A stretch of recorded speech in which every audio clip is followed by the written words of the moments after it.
Hello and welcome to a nightmare recording session for the Blockade Runner podcast number 274. My name is John. I'm on Christmas break. I should be relaxed, but every problem I could possibly have getting this show set up this morning has occurred. So, cool. But I'm going to channel that energy into discussing Skeleton Crew episodes 3 and 4. I'm not going to do it by myself, because it's the holidays. And so Ryan is here to join me and discuss Skeleton Crew episodes 3 and 4. What's up, Ryan? Hi. Yeah, I feel like they should make a movie that when it's like about Christmas time and like it should be cool and chill, but like bad things keep happening.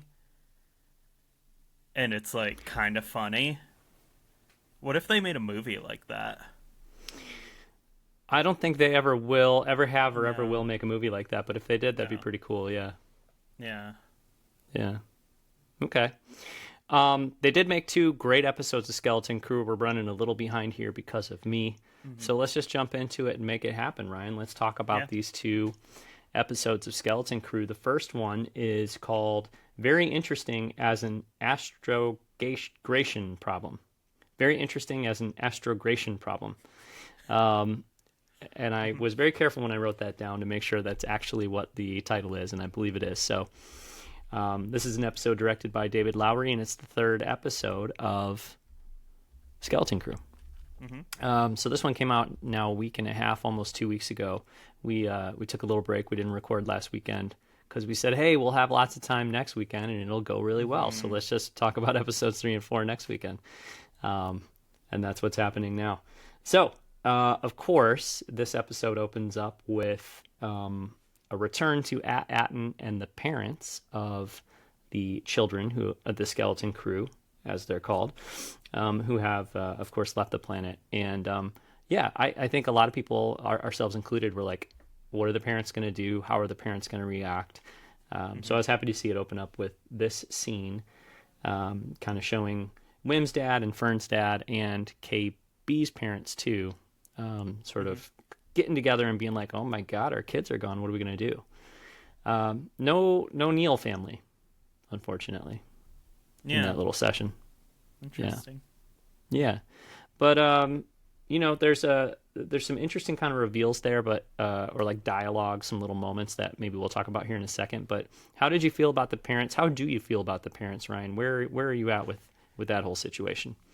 Yeah. I mean, I kind of called it in our previous episode. I was like, they got to cut back to the parents. And I mean, that's just, super logical that would happen at some point. And so, they do. And, you kind of get the little bits of the parents' personalities, whether they're like really stressed out, freaking out, or if they're just like, oh no, the system will take care of this, the robots will find them, or whatever. It was, but there was no real sign of the parents actually making a search party here. They did not seem to be doing that, which is something I felt like could have happened, maybe still will. But they were just, they're just like, yeah, this sucks. What do we do? And then that is the last time we see the parents for the foreseeable future. Yeah, that's true. I mean, one thing about that is that, they can't leave the planet and they know their kids left the planet. So like one of the things we learn in the conversation is that, it's illegal to cross the barrier, leave the barrier or whatever. So the safety droid tells them the supervisor is unable to request help from the Republic because the ship illegally exited the barrier. And then Fern's mom is immediately like, I'm requesting an immediate, meeting or whatever with the supervisor. But yeah, like, I don't know. I mean, the parents really can't go after them. Although I'm sure maybe they will find a way, but at least initially it's like, well, we can't hop in the car and go look for him because it would be something. It would be leaving the planet, which is presumably something they've never done, and they would be breaking the law to do. Would they even have a ship that could leave the planet? Like, I wouldn't even think they would have a ship that could do that, have access to a ship that could do that, because it seems like nobody does that, right? So it's kind of yeah, it's a unique situation, I suppose, right? What do you Yeah. think about Wim's dad? Wim's dad, he was pretty quiet for most of that Yeah. conversation. I wrote down that he seemed listless. He did seem concerned, because I know some people, even after the first two episodes, were like, "I hate Wim's dad. He doesn't care about Wim. He sucks." Mhm. And I didn't feel that way, but yeah, I thought he looked concerned, but there's something going on with him. Yeah, he was. This is not an ideal situation for him. It's pretty apparent here. He seemed very very stressed out.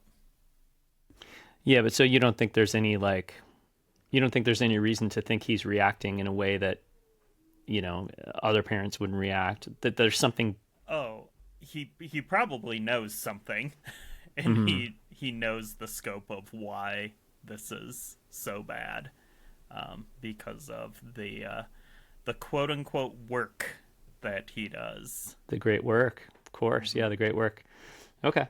Yeah. I'm still in the camp where, like, I like Wim's dad. I trust Wim's dad is a Hmm. good dad, and I don't think there's anything too sus going on with his dad Hmm. necessarily. But yeah, I'm not sure how to read that look on his face. Is he like, okay, I need to think about, like, what I'm gonna do specifically, like how I'm gonna take Hmm. action in this situation, or you know maybe maybe he's like CM Punk after he helped out the Bloodline at Survivor Series, where he's got that one favor he can call in to Paul Heyman now. You know what I mean? Maybe Wim's dad is like, is this the situation where maybe I think about calling in a big favor? I don't know. There's something going Hmm. on there with him.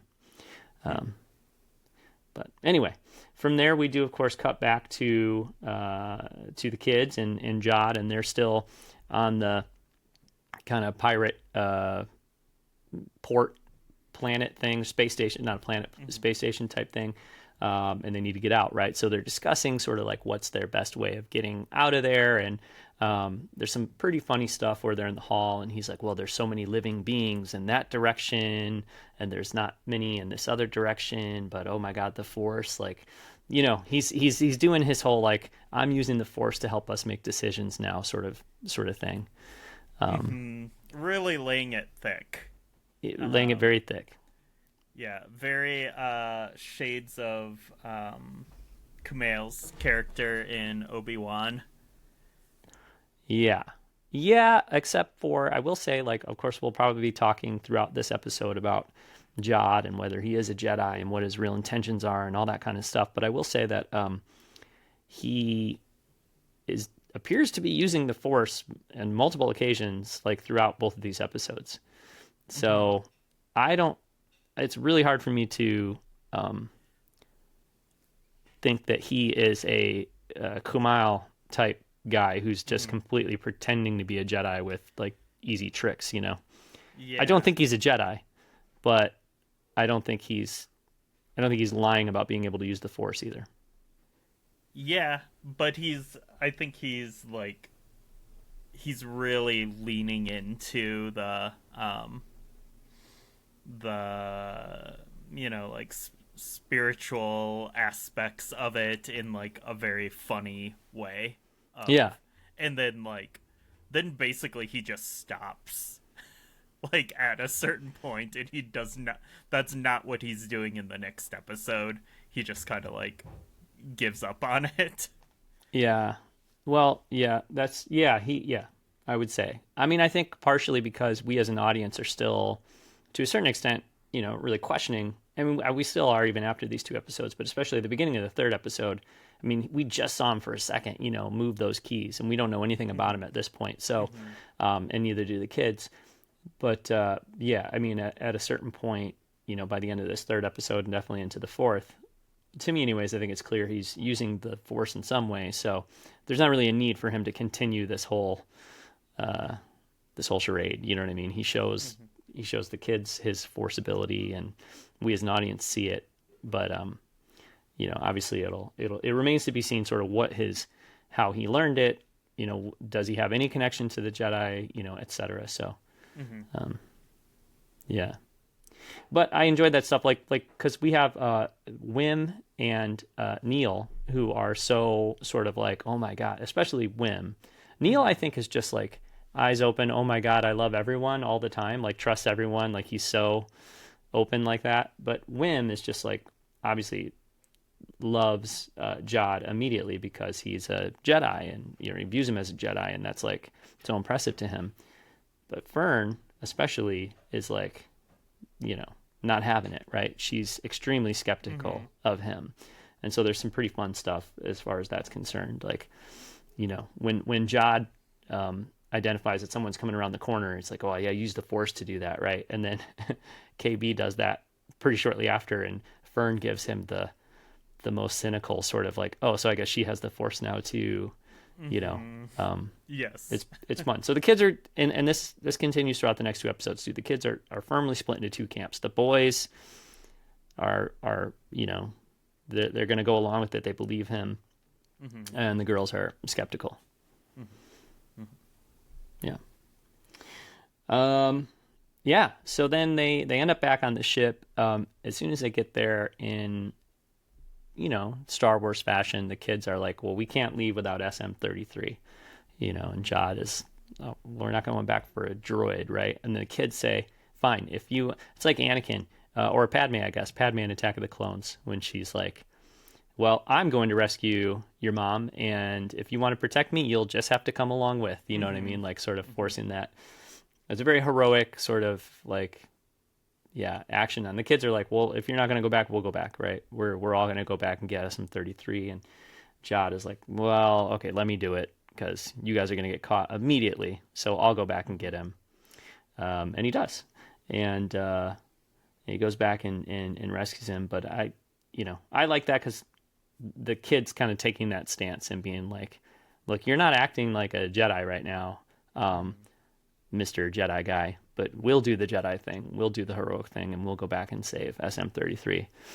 And of course, in Star Wars, the Star Wars values all lives. Not just people with power or station in life or status or whatever, right? So, I think that is what a hero in Star Wars does, right? They go back for anyone, not just someone who's valuable to them. Yeah. Poor choice, because that dude tries to kill them later. So maybe they What should dude? rethink that stance. Oh, SM-33? Yeah. Yeah. Well, that's true. Maybe That's they should true. have just left him. I guess that's true. But when he is back kind of picking up SM-33, he ends up being eventually sort of apprehended, or not apprehended, but at least called out by a former pirate buddy who's like, I got to turn you into Brutus, which I love that the wolf guy's name is Brutus. But Yeah. I got to turn you into Brutus. But Jod tells that pirate, I may have found the big score I'm always talking about. And I think that's in reference to Atten, right? So at this point in episode 3, I'm really asking the question, like, what are Jod's true intentions with the kids? He tells them, I'll help you get back to your planet because I need a ship to get out of here anyway. But there's little bits of dialogue like that throughout these episodes that would indicate that Jod really is just using them to get that treasure on Atten. So that's the first moment like that. But from there, he goes back to the kids. His ship gets tripped up on those fuel lines, or their ship, I guess, when he's back with the kids, gets trapped on those fuel lines. And, Brutus has multiple ships coming after them, trying to blow them out of the sky. And Jod makes the decision to, use hyperspace to just blast out of there, which, of course, is dangerous, but it works. And Brutus says in a very like a great like villain, high fantasy, whatever kind of villain dialogue moment, I want him groveling at my feet. So So we know going forward, all these pirates are going to be looking for Jod and after the kids because Brutus is super mad about what's happened here. So that is not something that we encounter for the rest of these 2 episodes, but obviously something that is going to be, a conflict or a problem returning for them going forward. Yeah. I think at some point, Star Wars really needs to like have people like on the cusp of launching into hyperspace and being like, "Oh, it's too dangerous. We can't," and then we're gonna do it anyways, and then they do it and just like run straight into a planet and blow Immediately up. vaporized. Yeah. Like, because right now, like, it never really feels like an actual threat in Star Wars, because it happens so much. Yeah. Like, it feels like actually that's pretty much the safest thing you could do in Star Wars, is just randomly jump into hyperspace. I guess so. I mean, like, not doing that is unsafe. well, that's true. I mean, we did see that a blaster bolt or whatever, like, was in their immediate location, like a millisecond after they jumped. So they were about to get blasted before they jumped. So yeah, staying there would have been more dangerous too, I suppose, or at least the outcome would have been worse. It's pretty. I mean, in Force Awakens, it's pretty hairy when they launch into hyperspace and go to Starkiller Base. Like they almost blow up, fine. smashing into the planet. They No. don't. Yeah. Okay. All right. It's fine. I will say again, the ship stuff looked pretty good here. Like all the CG ship stuff, which it's not always the case on these Disney shows. Sometimes it looks really really goofy and bad, but I thought it looked good. Yeah. Yeah, I do too. I think there's a few moments where the volume was pretty clear to me. Not this part, but like where it's pretty clear they're shooting on the volume. But I didn't think it looked bad. I thought it looked good. And I know that obviously the show was kind of in the can and about ready to be released a year before it came out. So I bet if there were any, I bet they got a little time to put some extra polish on it. You know what I mean? Yeah. And make it look as good as possible. But yeah, it does look nice for sure. After that, when they're sort of traveling towards wherever they're going, Jod makes dinner. I wrote this down because my interpretation of this, or the way I read this, is that Jod makes dinner for everybody. You know what I mean? But he presents it like, "Oh, I make dinner for myself. I'm eating it. I'm a pirate guy who's just doing my thing." But like, no, man, he's in dad mode. He made dinner for those kids, and he's like, "Oh, there's enough. There's still food in the pot. Like, there's still food in the pot. Like 4 kids worth of food in the pot." And they all rush over there, and they're nourished because Uncle Jod is being paternal and making dinner for everybody. So that is one of a couple moments throughout these 2 episodes that make me feel like he is he really is looking out for these kids and is going to be a decent sort of, I don't know, paternal figure for them on this journey. What do you make of that, Ryan? I think there's signs of both. I think I think he has his own agenda. He's doing some things on the sly. But then generally, I don't think he wants these kids dead or anything, but also he's definitely taking advantage of the situation. Yeah, I guess I would think of him in the context of or in the tradition of a Rick Blaine from Casablanca or a Han Solo from Star Wars. Where it's like they maybe appear initially to be out for themselves, but they have a heart of gold underneath. Except for, even with those 2 characters, they look at the camera repeatedly and say, "I'm only in it for me. All I care about is myself." You know what I mean?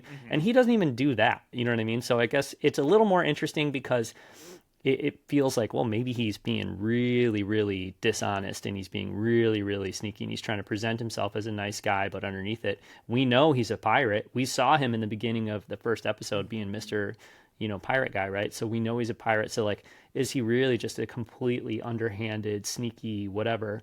And at this point, I don't think he is. I think yeah, he wants that treasure, obviously, but I think he also like these kids, he came across these kids and he's, you know, not even making a big show of, I don't care about you guys. Like he's doing, there's plenty of moments so far that indicate, like, he's not coming out and saying it, but there's plenty of moments I feel like that indicate he does care about them and he is going to try to like look after them,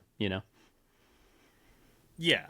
Yeah. I mean, I think like again, like he doesn't want anything bad to happen to them, Mm-hmm. like because they're just like basic like humanness of like yeah, I don't want kids to get hurt, but also like he's still like digging through their stuff and he has his own plan and he's kind of just rolling with a lot of things Yeah. and just kind of seeing where things are going and his initial instinct isn't always to do the right thing, but like he will kind of. Yeah. Yeah. Okay. Yeah. Yeah. Sure. Yep. Um, a pirate's life for him Yeah. still is the idea, but not at the expense of these kids for sure. Yeah. Yeah. Um, And I like that. Like yeah. I think if he was like went like full baby face, I think that would be kind of corny. Yeah. He's like, "Oh, I found the true meaning of Space Christmas." Well, that moment might still be coming, I think, but It might be, but I think it's cool that he's like, I'm still like doing my own thing. But like, yeah. yeah. Yeah. And I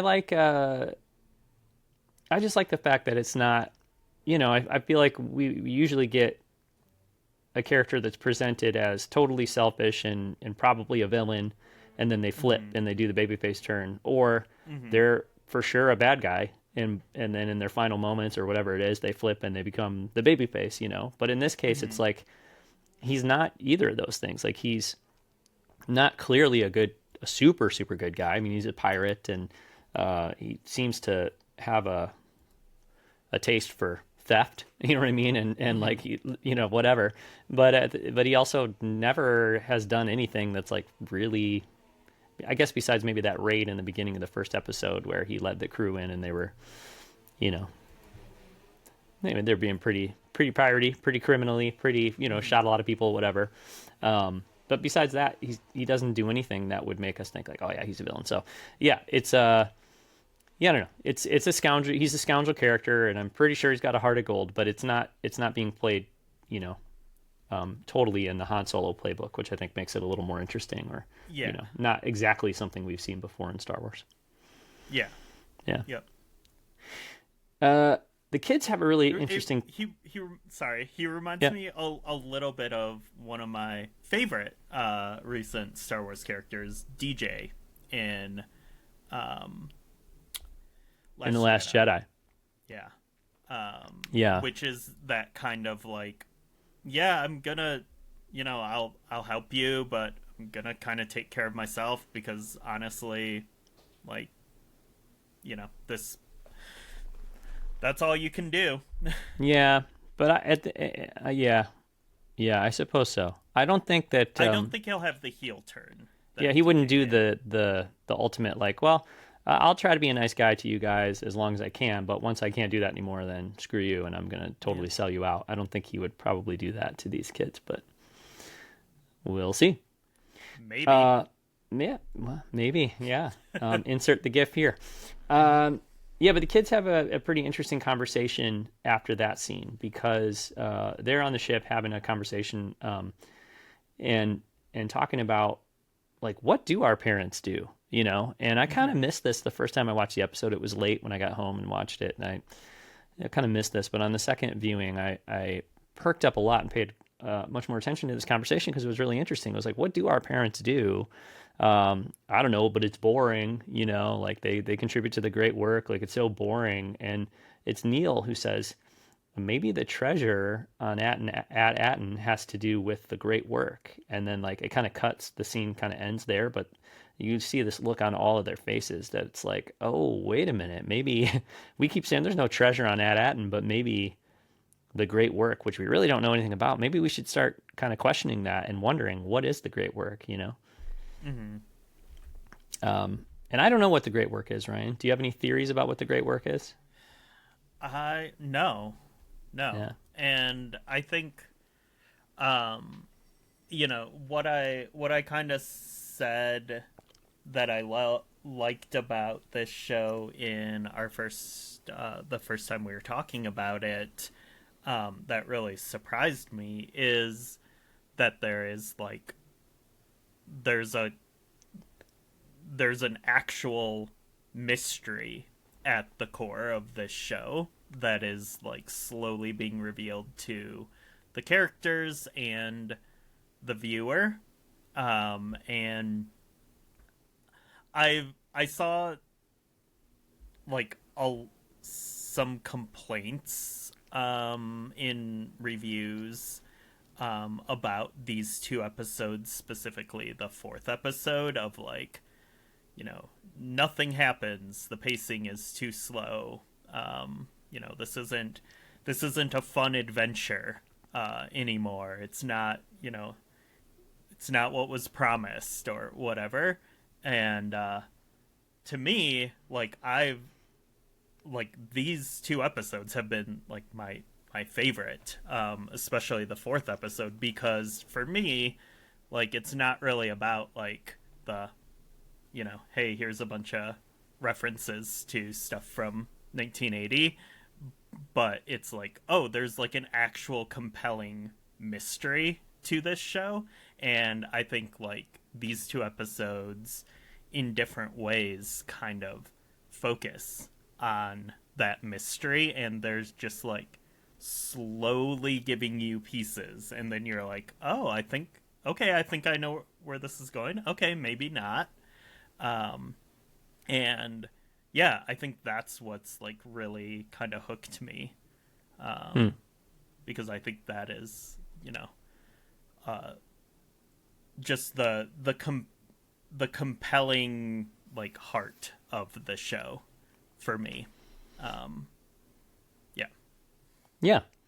Yeah. I mean, I like these two episodes quite a bit. I do kind of prefer the first two a little bit, but I don't think I have an issue with like, oh, there's not enough action or excitement or, you know, whatever. And as you said, they have been kind of planting these seeds. Like there's multiple things I wrote down while rewatching these episodes about the sort of mystery surrounding the great work and sort of what it all means and everything, you know. And it's, yeah, Mm-hmm. it's compelling to follow that and to sort of see these kids on this journey. And I think it makes sense where they're at right now, you know, but like um, they're they're questioning what their next move should be. They're sort of wondering who they can trust. They're arguing with one another and maybe learning things about one another and sort of having to figure out how to work together as a team and all that kind of stuff. So yeah, makes a lot of sense, I think. Um, and what they're doing at this point is they are on the way to go see Jod's friend Kim, and Kim is the owl from the trailer that a lot of people are excited about. You know, this Yes. owl in the library or whatever it may be, um, voiced by Alia. I don't know if it's Alia or Alia Shawkat from Arrested Development and other things. Maybe from Arrested Development is the voice of Kim the owl, so that's kind of fun. It's wild. But yeah, the location is cool. I mean, they land on this moon, and it's like a lot of sort of walking along the sort of ridges or whatever with this giant sort of moon behind them. That might be a little too 80s referencey for you. I don't know if you like that stuff or not, but Mm. it's a little bit of an Amblin vibe right there, right? From some of those movies and from even the Amblin logo, kind of, I think, Logo. right? Yeah. Yeah. But it looked cool. It looked cool, and that was definitely one of the parts where I was like, "Oh, this is very volume, but whatever. It's fine. Yeah. I mean, it looks Yeah. good. I don't think it would necessarily look better if it wasn't the volume. It's just like looking at that, I'm thinking to myself, yeah, man, if you have a big room with an LED wall, like this would work great. You know what I mean? Or like, what a great thing to do with that, with that Yeah. LED wall. So, but it looks good. I think it looks good. Real good. So they end up going to see, Kim. KB figures out he's hiding the ship. He says, well, I don't know if I can really trust her. It's definitely Han and Lando kind of vibes in terms of, Han being like, well, we could go see Lando, I don't know if I trust him, but let's go see how it goes. And Kim is immediately convinced that Jod, being the scoundrel and rogue that he is and pirate that he is, has definitely kidnapped these children. Yeah. So she's like, I need to call the Republic. We need to get X-Wings on this guy ASAP. So yeah, they have their conversation with her, but all the while we as an audience know, they gotta get going quick or the Republic's gonna come and kind of grab them. And that's an interesting plot point because, as for us as an audience, it's like, well, would that be bad? Would it be bad if the Republic came and found these kids? I don't know. Yeah. I mean, because I really like Jod as a character, I don't want them to that to happen. And because I'm a little bit like Wim, when they think they get back to At-Atten in the beginning of the 4th episode, like, oh man, this was just starting to be fun, or it was just starting to be exciting. Yeah. Like, I don't want them to get like ferried back home by the Republic, but I don't think they would either. It seems like the relationship between At-Atten and the Republic is not a good one, or whatever. So I don't know that the Republic would be able to take them back to At-Atten. Yeah. I mean, there was a moment where I was like half convinced, like, oh yeah, the Republic is actually going to get them, and then that's going to, create its own issue. Like, I mean, because the Republic would probably throw them in some kind of jail, or would they? I don't know. Space Juvie.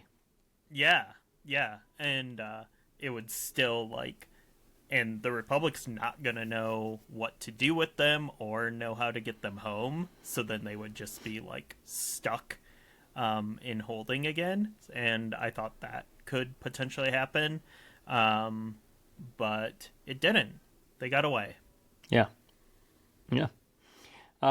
So while they're talking to Kim, though, a couple things we learned. One, she calls Jod Crimson Jack, and that would never have meant anything to me, but Star Wars fans online realized very quickly, immediately.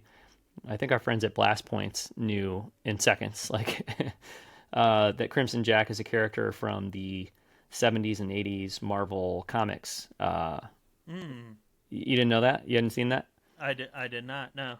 Yeah, so it'll be interesting to see. I don't know funny. anything about that character of Crimson Jack, but if it's just we're reusing the name, or if there's going to be elements of that, or whatever. So yeah, Crimson Jack is another name for Jod, I guess. We don't really learn anything about that, I don't think. But we do learn that At-Atten has been purposely hidden, and that it is the last remaining planet of what Kim refers to as the jewels of the Old Republic. So I don't think there's a lot to know from that, but I think it's very interesting. Who hit it, why. Certainly it seems like the adults on At-Atten, or at least the supervisor and whoever is responsible for the great work or whatever, would be, wanting the planet to be hidden. Maybe them themselves, not the ones who chose for it to be hidden, but, on team, let's be hidden, let's be isolated, etc. And is it because of some great treasure they have there? It seems like that would be the case, but, who destroyed the other jewels of the Old Republic? Is it because they had similar treasures to At-Atten? Then that would make a lot of sense that they would be like, we need to hide our planet so that we avoid the same fate that, the other jewels of the Old Republic encountered. So, yeah. Or maybe they're making clones. That could be. Maybe they're making a clone army. I assume Snoke, right? It'll be Snokes. A bunch of Snokes running around there. I know it'll be interesting to see. She tells the kids, "Children, listen. Crimson Jack is a scoundrel. He'll betray you." I don't know where you're at with that line. For me, I feel I'm already to the point where I feel, and this is fine, but I feel like that's there for us as an audience, or maybe for kids especially, to be like, I don't know, should we trust him? Maybe he's going to betray them. Mm-hmm. I can't see it at all. I don't. I'm not actually concerned. Like in another story about another character, I might hear that and think, oh my God, these kids are in for it. Like something bad's he's going to betray them. I don't see it at all. What do you think? It's the same as the hyperspace thing in Star Wars. If someone's referred to as a scoundrel, they're definitely a good guy. If they're Yeah. like, be careful, they're a scoundrel, it's like, no, you actually don't need to be careful at all. They are a good guy. Yeah, probably true. Probably true. She tries to hide the coordinates from them because she found the coordinates, and she printed up a map of the coordinates. I guess her plan was to have Crimson Jack arrested and then help the kids, with those coordinates. But of course, the kids and Jod make off with those coordinates. And when they get back to the ship, before they'll leave with him, they're like, look, you have to tell us the truth. They demand the truth from him. And they're not going to let him back on the ship. And they bring SM-33 out, and it's like, do not let this guy back on the ship if he doesn't tell us the truth. But the X-Wings are also approaching around that time, so a little bit of tension there, Ryan.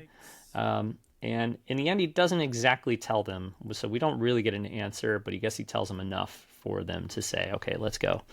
And what he tells them is when he's exasperated, and he says, I'm like you, I'm lost.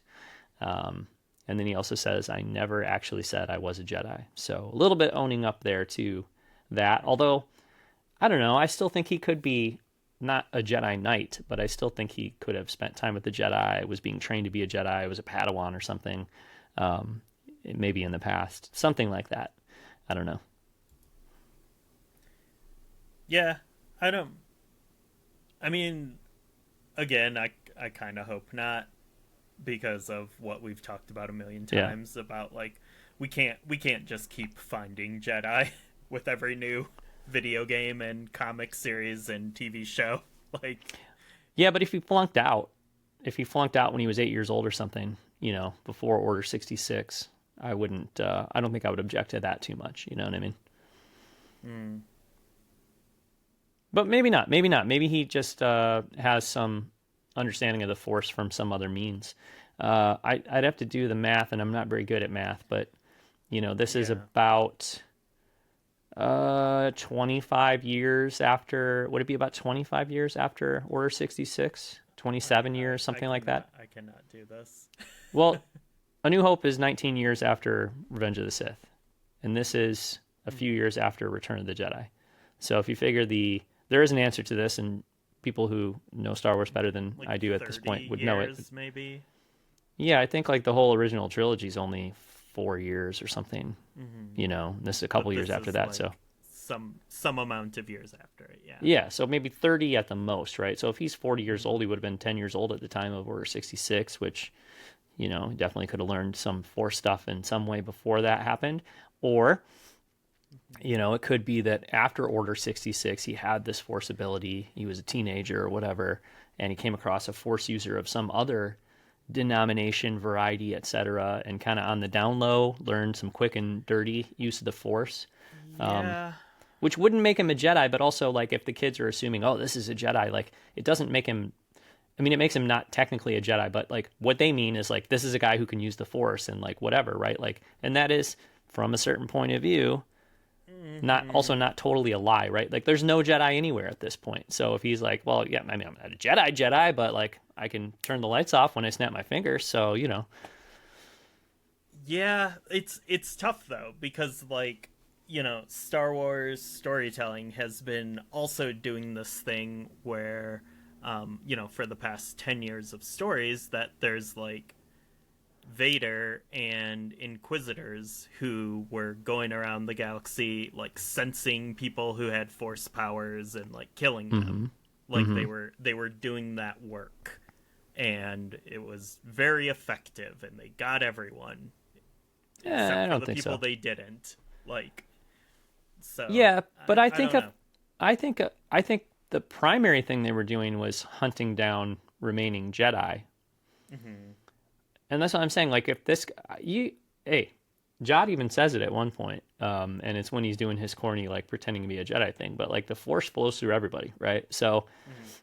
if that's what I mean, like if he just knows the Force a little bit, like they didn't go down and kill every Dathomiri witch that knew how to use the Force, right? They didn't. I don't know. I just think like there's plenty of people out there that have a touch of the Force. You know what I mean? Mm-hmm. The Finns of the world. You know what I mean? And characters like Finn who like they have Force ability, but they were never trained. And I don't think the Empire would have been like finding every person like Finn and exterminating them. You know what I mean? Uh, so I don't know. I feel okay. I'll just say this: I feel that there's Mm-hmm. going to be some kind of Force history with Jod. In some way, he had a little training, some kind of interaction with somebody who knew a little bit about some Force stuff. Maybe the Church of the Force. Mm-hmm. Uh, maybe people. A lot of people were speculating for a long time. I don't know if the speculation is. I would assume people are done with this, but a lot of people were speculating for a long time that he was actually playing Lor San Tekka, a young Lor San Tekka, because Jude Law. I mean, I don't think like he looks a ton like Max von Sydow, but you kind of like similar hair and kind of I don't know. I can see like Max von Sydow, like Lor San Tekka looking like Jude Law when he was younger. A younger. If you look at a young Max von Sydow, I can see you know what I mean. Anyway, a lot of people were speculating that the Jude Law could be Lor San Tekka, and Jod Nanawood is not a real name, and it's a cover name, and we're gonna find out he's Lor San Tekka. Eh, I don't think so, but I I just hope thought of not. the Church of the Force there though, right? Like the Church of the Mm-hmm. Force is a thing that exists probably for sure at this time, right? Um, so could you learn how to impress a little kid by turning the lights off with your hand if you weren't a Jedi, but you did hang out for a while in the Church of the Force? You know what I mean? Something like that is what I Mm-hmm. expect for Jod Nanawood. Yeah. Okay. Okay. Then they escape, and that's the end of the episode. So that Mm-hmm. one was that's episode 3. And then of course earlier this week, the 4th episode, Can't Say I Remember at Aten, Oh uh, my god. was released. What was Said that? so Can't say I many remember no times. at Aten, I think is what he says, isn't it? Yeah. Yeah. Can't say I remember no at Aten. Nick Frost playing SN33. So good. This episode highly anticipated because it was directed by the Daniels, and Daniels. it's a good episode. But I think it's an example of how when directors come in to direct episodes of a TV show, there's an established sort of style guide, Mm-hmm. and sort of it's not going to all of a sudden feel like They did not go full Daniels yeah, in this episode. yeah, yeah. um yeah, it's kind of funny because I was like this was something I was thinking about like after I watched that episode. I was like, "Oh, yeah, I mean like it's it's a really good episode, and that's because Daniels are really good directors, but there's like no there's like very little if any of their like personal flair to it. um and yeah, it's a very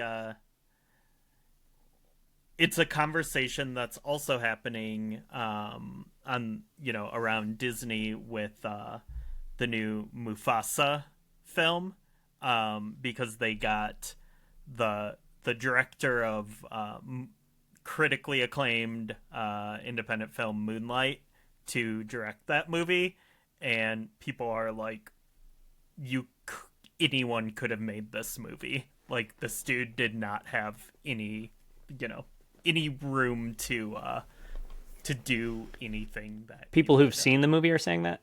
Yeah, like Oh, I was okay. reading some of the mostly scathing reviews for it, and yeah, and it is kind of that thing like once you're in there making like a studio product, and I think like Star Wars has kind of there was that era of kind of like, I think the goal with the Disney acquisition and like Kathy Kennedy's thing was she kind of wanted the like auteur approach to Star Wars. And I feel like we saw that a lot at the beginning of with the films and the especially the TV series. But then like as time has kind of gone on, like I feel like there's been more adherence to the style guide Yeah. for things. I mean, for better or worse. Like I think there's examples of it like working out where people were able to go full themselves, and then there's times when you're like, oh man, you should not have let Robert Rodriguez go full Robert Rodriguez on this. Like you should have reined that in a bit. Yeah, but at least like see, I think for TV shows, and we'll make this a quick combo, but I think for TV shows it makes total sense. And at least like when Robert Rodriguez got to go full Robert Rodriguez, like the Book of Boba Fett was basically his project, his baby, right? So when other people came in to direct episodes of that show, it's not that they were going full Rodriguez necessarily, but they didn't come in and direct some totally different show. You know what I mean? They kind of, it's his vision, and they were sort of. Well, they kind. I mean. Okay, they literally did come in and direct 2 episodes of a completely different show. That's a good point. Yeah. Yes, but I mean, outside of that, I guess what I'm saying is I don't want whiplash, right? Like I don't want to watch Skeleton Crew and have it feel like it's jumping all over the place in terms of tone and style. I don't want to watch The Last Jedi directed by. I know people have their issues with JJ and Ryan Johnson both directing films in the sequel trilogy, but God, I don't want to watch like, The Last Jedi and have part of it directed by J.J. Abrams and part of it directed by Ryan Johnson, and having them do a totally different approach in the 2 different parts. You know what I mean? Which is kind of what having directors like the Daniels come in and go full Daniels would probably feel like, right? Like all of a sudden I'm watching a different TV show. Yeah, I mean, I kind of feel like it happened with The Acolyte, with those flashback episodes. I felt like were very, very off feeling from the rest of the series, but generally it was pretty similar. But yeah, I don't know. I think like it's cool that people can kind of come in and these like auteur filmmakers and critically acclaimed filmmakers can kind of come in and get a paycheck, and they probably like Star Wars, so it's like, hey, cool, I got to direct a Star Wars thing, and I'll play the game and do it, and the show will feel consistent. I think that's cool. And then there's also like a part of me that's like, man, what if they did just go like bonkers with it? Like that could have been like a cool thing to watch. I don't know. It's just it is interesting because there's this like meta conversation going on around Mufasa right now of like why have this dude like spend 2 years of his life on this film when he could be directing better, more important things, but also probably not getting the same paycheck. So I get it. Yeah, for sure. And I think like, obviously this is not the same level of time commitment for the Daniels. They actually did this before everything everywhere all at once came out. So it was before they would have necessarily had their total like choice of projects to do. And again, it's just like, I don't know how much time they spend, maybe a month or something making the one episode or whatever it is. Yeah. And, yeah, I guess like if it was like they came on to do the episode and they were like, man, we want to go crazy on this and they just won't let us, then I guess there's some frustration there. But I think everybody knows what the point is, and it's a good thing, a good experience, or whatever you want to call it. Yeah. So I feel like Solo was the turning point for this, when they're like, actually you're not really going to do your vision here, because we don't really like it. yeah, but even that, I don't know if I agree, because then they let Leslie Headland come in and do her vision, and it's like they canceled it after 1 season, but they let her do it, and it doesn't feel to me. I don't watch The Acolyte and feel like, oh man, they really reined her in or didn't let her go, do her thing. And and I think with Solo, too, it's like it's yeah, I don't know. We don't know anything about that, but it's an example of like them wanting them to go full, the thinking they want them to go full Yeah. their thing, and then realizing like, oh, this is not going to be good, or it's not going to work, or what, we can't go this far. But um, but yeah, I don't know. It still feels to me uh, like they do like bringing in these visionary directors and working with them, and like, so I don't think the Daniels are going to end up doing their own Star Wars TV show, but that's part of what happens with these too. It's like sometimes somebody comes in and directs an episode of something, and then you find out like, oh, well, actually they're going to get their own show, right? And Bryce Dallas Howard, I think, has talked about wanting to do that. I don't know if that's going to happen or not, but it does feel like that's one of those things. Like, you come in and direct episodes of Jon Favreau's show, and maybe end up, if you have an idea or something that we run with, then you get to go full Bryce Dallas Howard. I don't know what that actually looks like in comparison to anything else, but very good. Yeah, good. Like, yeah, she has a great track record. So yeah. So, all right, let's keep moving on with the episode, though. Ryan, I don't know how you feel about the fact that they basically go to the upside down version of at Atten, but that's where this episode seems to take place. Unfortunately, it's not literally flipped upside down, because that would be a real treat, but it is sort of the alternate dimension version of at Atten. And this planet that they've gone to is one of the jewels, I think, of the Old Republic, or whatever it's called. I don't really know what's going on here, but it's very clear that it's an other world version of at Atten. Yeah, it's like in Sonic CD when you travel in a zone from like past, present, and future, and it's like the same but different. I don't think this is time travel or anything. I think it's just like, hey, they made a bunch of these identical planets, and for the same purpose or slightly modified purposes, and most of them went to shit. But it's also a little bit like, I mean, this is the kind of thing it's been in like media in so many different ways. Like the vaults in Fallout are like these very like, we're making these intentionally designed social experiments, and some of them work out, some of them everyone goes crazy and kills each other.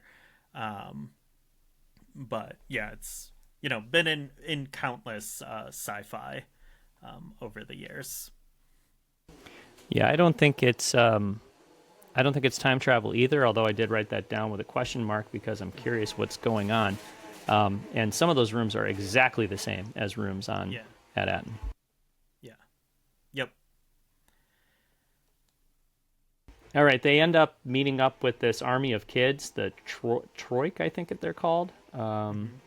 So they end up meeting out with them, and it's a little unclear what's going on, but basically there's two warring factions on this planet, the Troik and whoever the other warring faction are.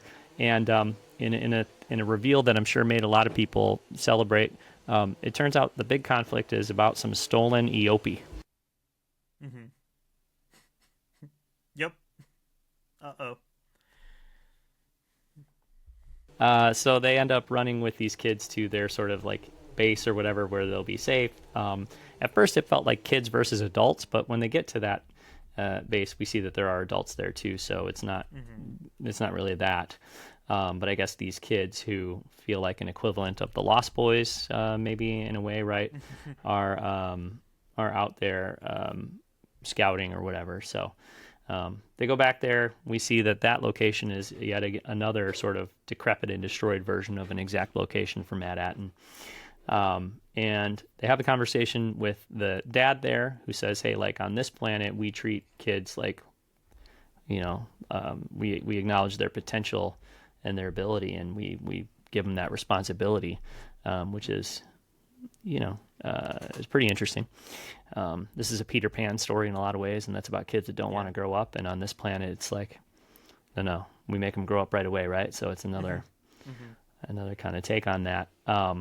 But they find out that there's a fallen sanctum, and the fallen sanctum has a map to Ad-Atten if they can get to that fallen sanctum. But they basically test them first, like if you can, prove yourselves worthy, then you can go to the fallen sanctum. So they have to lead an excursion. They go out and do that, and they end up being found worthy of going to the fallen sanctum. There's a recurring line question in this episode that these people kind of throw at each other on this planet at what's it called, at Akron. What flag do you fly? What flag do you fly? And there's a great moment when they're kind of cross-cutting between this story and what Jod and SM-33 are doing back on the ship. There's a great moment where that opposing army finds them and asks Jod that question, what flag do you fly?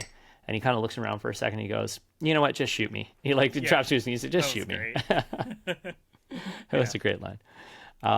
But then, we don't really see him again until the end of the episode. So everything that happens with that whole situation is kind of left off screen, which obviously allows for a reveal there at the end, which is cool.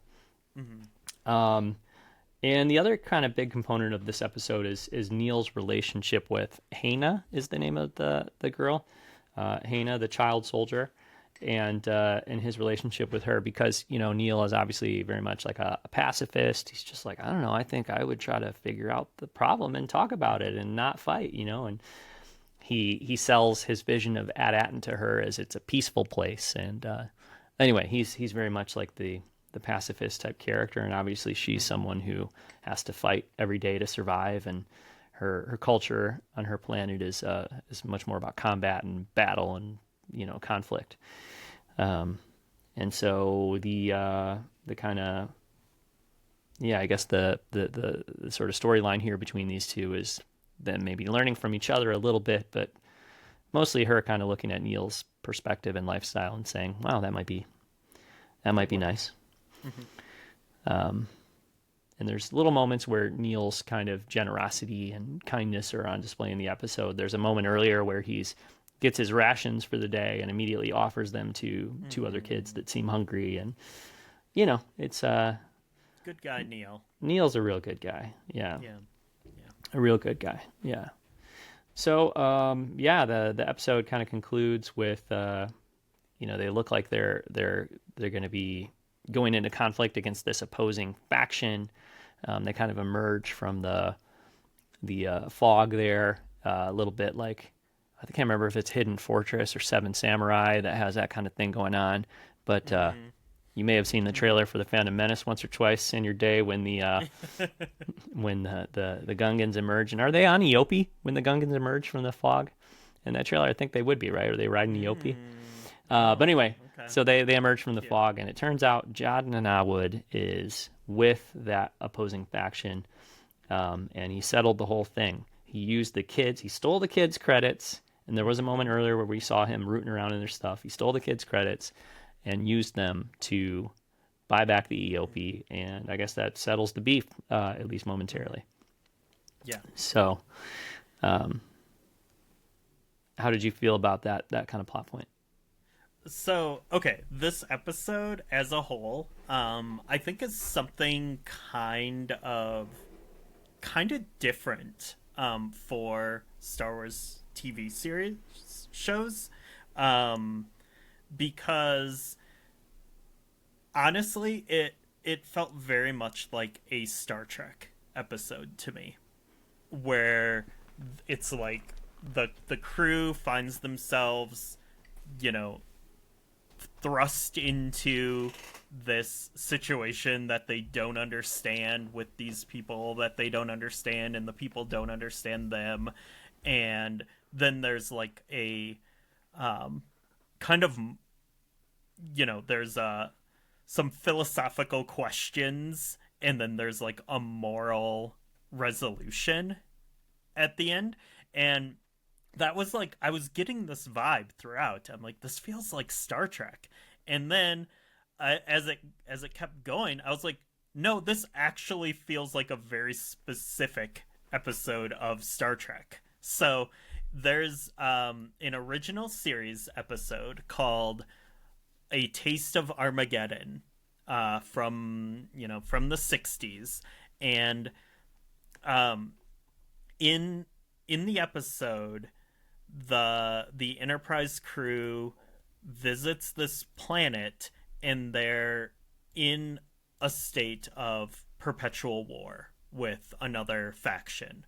Um, but like what's different and what's interesting about it is like it has become a simulated war, because they were tired of having to like rebuild each other's planets, so they are like, okay, we're going to simulate the attacks so we don't like destroy the stuff on the planets, but people actually need to die if they get killed in the simulation.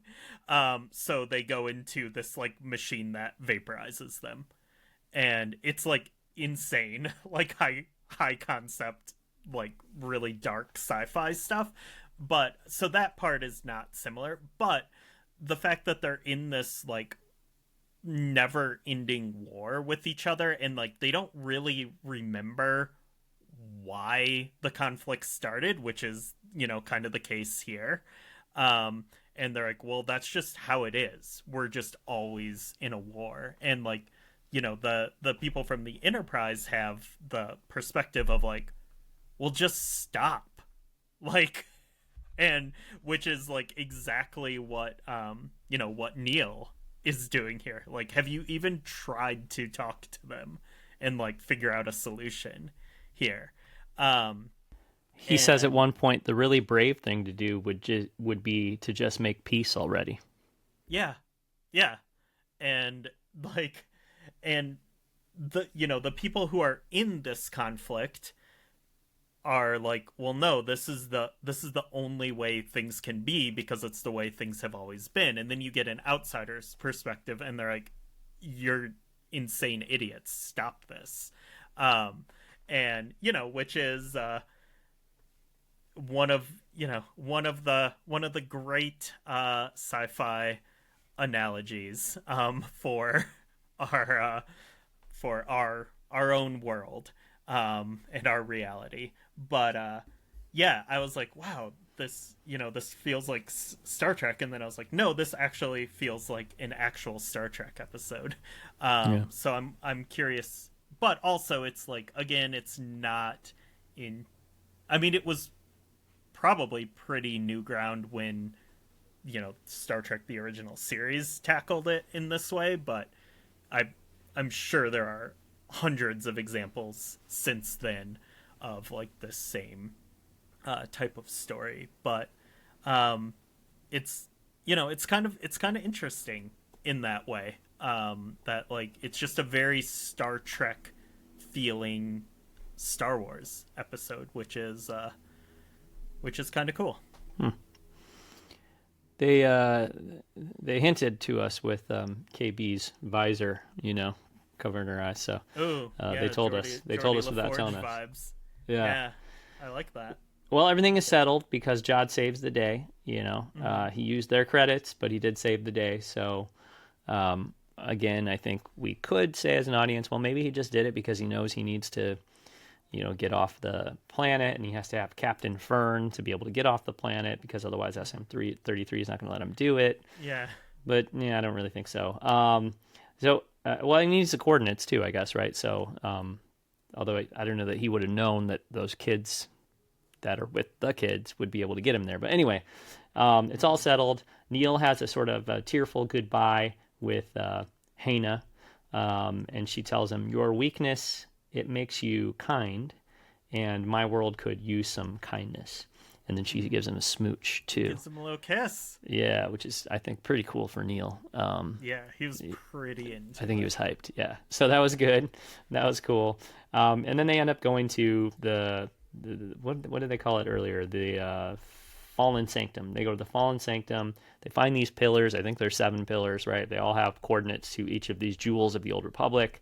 But guess what? When they find the coordinates for Ad Atten, they've been sort of destroyed already, and it's revealed by SM-33 that he destroyed them, but not in that moment in an act of sabotage, but in the past, because he'd been there with the past with his old, assuming pirate master, we don't know, and that previous master had told him to do that, and not only told him to do that, but told him if anyone ever asks about AT-AT, and take him out, right?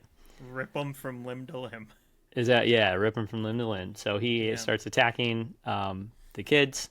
Jod is pretty smooth and is able to end up like hitting the off switch on SM-33, which probably could have done that earlier too and avoided a lot of his issues. But yeah, dramatic tension. Yeah. So he flips off that switch on SM-33, and but at the end of the episode, Neil is like, what happened to Neil? Like SM-33 fell on Neil, or Neil kind of like passed out, I think, out of like he just fainted, I think, right? Yeah. So yeah, that's where the episode ends with, okay, now what do we do? Because SM-33 has turned evil. And not only that, we don't have these coordinates that we need. Yeah. So another thing that I don't, I think it's just a trope. I don't think the scene was referencing any of these things in particular. But the idea of pillars representing different places it's a very video game thing, because you think, like, I've seen it in a lot of places. For one, the Legacy of Kain games in Nosgoth, there's these pillars that represent all these different planes of existence, lands, whatever. Metroid Prime, you have the pillars that represent the different places. Demon Souls has the same thing going on. It's a very video gamey thing, and probably in other media as well. It probably came from somewhere. Even before. Well, that's what I was gonna say. Video games. I'm not cultured enough to know what the trope is or whatever, or the archetype or whatever you want to call it. But I would imagine that in ancient mythology or whatever, it's kind of an archetype, a symbol, that's commonly used in video games and other types of literature, adapting that or picking up on that or whatever. Yeah, my understanding of ancient mythology only goes back to the 1996 PlayStation 1 release, Blood Omen: Legacy of Kain. That's the first time I saw this, so that's about as ancient as I get. Well, farther back than mine, but I bet you this guy could tell us about where that kind of archetype comes from. That little blue dude. Neil's dad, Thrawn. Thrawn. Yeah. I'm in Elliot's room right now because of all the noise, and as a result, got a little I'm looking at his minifig collection. Okay, he's got quite a collection in here. He never wants to watch Star Wars with me, but he does love Star Wars minifigs, and he's loving Skeleton Crew. He doesn't necessarily tell you that out loud, but he's loving Skeleton Crew. So we watched it last night, and he was hyped. And when it got over, I can't remember. I should have written down what he said, but it was very much like, "How are they going to get it? How are they going to get Dad Atten?" or something like that. He was like, literally like, "Wow, what a cliffhanger! What's going to happen next?" Like, you know what I mean? Like, so, and then I'm sure if I asked him today, he'd be like, "Yeah, it's okay. I don't know, whatever." But like, that reaction betrays your too cool for school attitude, little guy. You know what I mean? Okay. Not yours, his.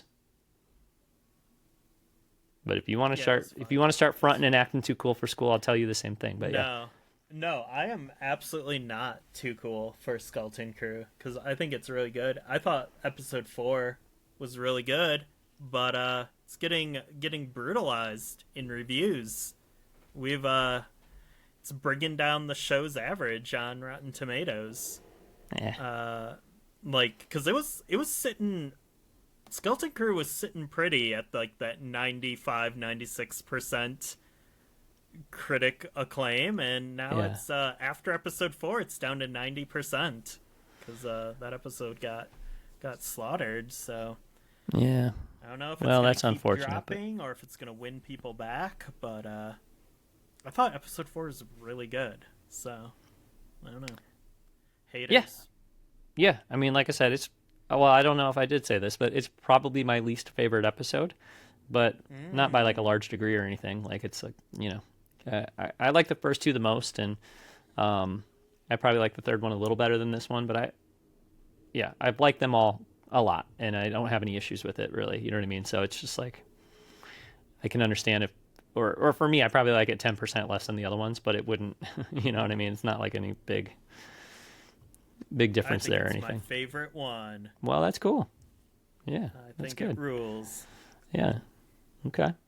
Well, I'm excited for the fifth one. The fifth one comes out on Christmas Eve, so I'm gonna guess you'll probably be able to watch it Christmas Eve, Ryan. Based on what I know about your holiday plans this year, you gonna be able to watch it on Christmas Eve? Yeah, I can do whatever I want. Like I don't really celebrate Christmas. Yeah. Too hardcore. So Yeah.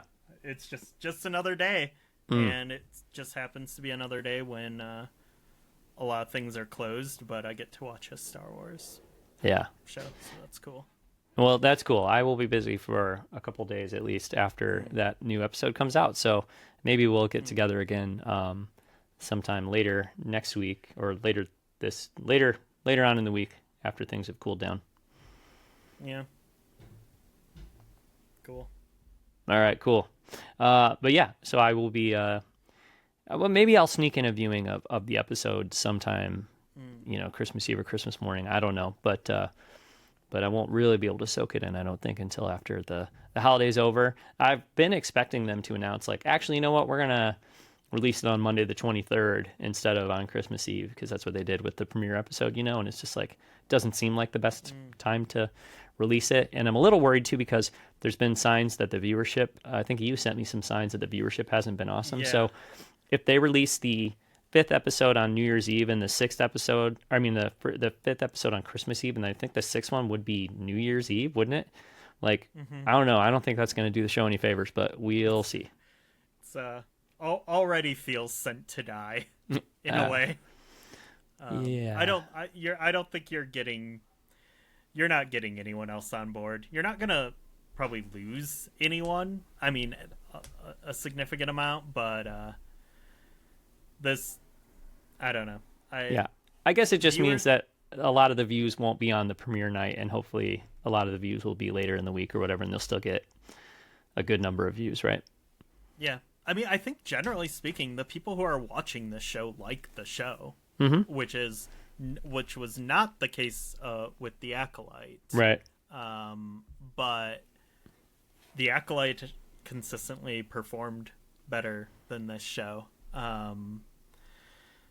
So Consistently? yeah. Oh. Yeah. So I thought the whole thing with The Acolyte was that it started off strong and then fell off. Yeah, well, we're not gonna get any numbers for the show, but it has not been placing in like the Nielsen top 10 or whatever. Yeah. And like The Acolyte placed higher at the beginning, but it was still like in the top 10 as it went, and It dropped out for a little bit. Some exceptions. Yeah. There were some weeks it dropped off, and then it came back at the end. But like, Skeleton Crew has not even gotten into the top 10 at all. So it's not the premiere episode? No. It was the first Star Wars series not to make it in. And it has not been gaining viewers. So Yeah. but it costs less than The Acolyte. So True. we'll see. Other Star Wars thing that my other Star Wars plan for over the holiday is to finally actually play Star Wars Outlaws, which I have started in earnest. This game is so much better than it was when it originally released, when it was so frustrating and not fun. It's actually a really fun game. I've been digging my time with it. Nice. Yeah, I was playing this morning. I'm still on, I think it's called Mirogana or something like that, which is Mm-hmm. sort of the second planet. So, but I Yeah. might be about to leave that planet. I'm not sure. So, Cool. So we'll have to talk about that at some point once we get deeper into it. But yeah, for sure. All right. Well, let's go ahead and wrap up the show here, Brian. If you want to share your thoughts with us about Skeleton Crew, you can email the show, blockaderunnerpodcast@gmail.com. You can follow us on Blue Sky, or you can join our Discord, and there will be a link to the Discord in the show notes. And if you want to follow Ryan online, Ryan, where can listeners follow you? um uh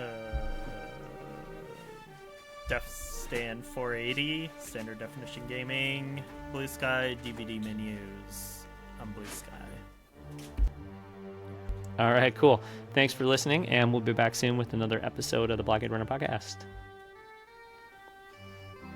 Cool.